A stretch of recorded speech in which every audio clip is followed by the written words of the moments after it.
Welcome to the hottest movie review on the internet today, the A-List Review. I am your host, the Game Changer, Wes Troop, and it's time to go back to the theater, and it's also time to whack the weed.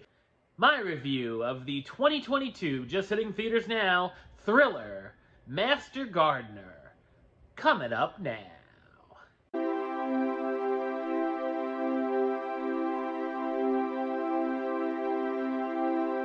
Narvel Roth is a meticulous horticulturist at the beautiful estate of Gracewood Gardens.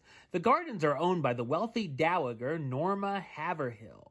The two are close, but Norma is clearly the boss in the situation.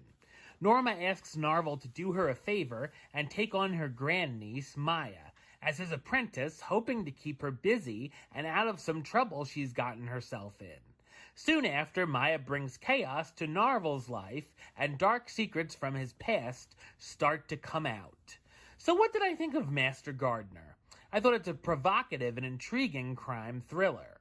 It's directed by Paul Schrader, best known for writing classics such as Taxi Driver and Raging Bull, and directing films like American Gigolo, Cat People, Mishima, A Life in 4 Chapters, First Reformed, and The Card Counter. Along with First Reformed and The Card Counter, this film is the last in a spiritual trilogy of sorts. I went into this film cold, never seeing a trailer or anything past the synopsis. I feel like this is the way to go into the film because I certainly didn't see some of the twists coming.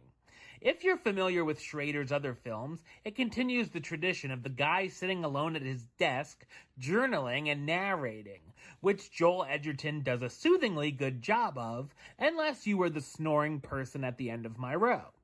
There's a lot of subtext going on with Narvel commenting on flowers and what's going on in his life.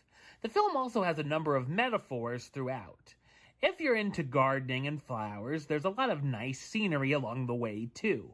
The jellyfish wallpaper in Norma's house is a highlight as well. The flashbacks showing Narvel's former life are very effective as well, with some shocking moments, and has surprises about his shady past. I feel like Narvel's redemption arc could have been a bit better, as it feels too easy, and I felt like he's less reformed than he believes, almost like he's halfway there. Maya is dealing with problems of her own with drug addiction and an abusive relationship. Once we get to the threats, though, they don't seem too threatening, and are very familiar situations we've seen before. There's also some very awkward moments and odd relationships between these characters, and I think much of the film relies where you buy in to where a certain relationship ends up going. There are some funny moments sprinkled in, some intentional and some I found unintentionally amusing.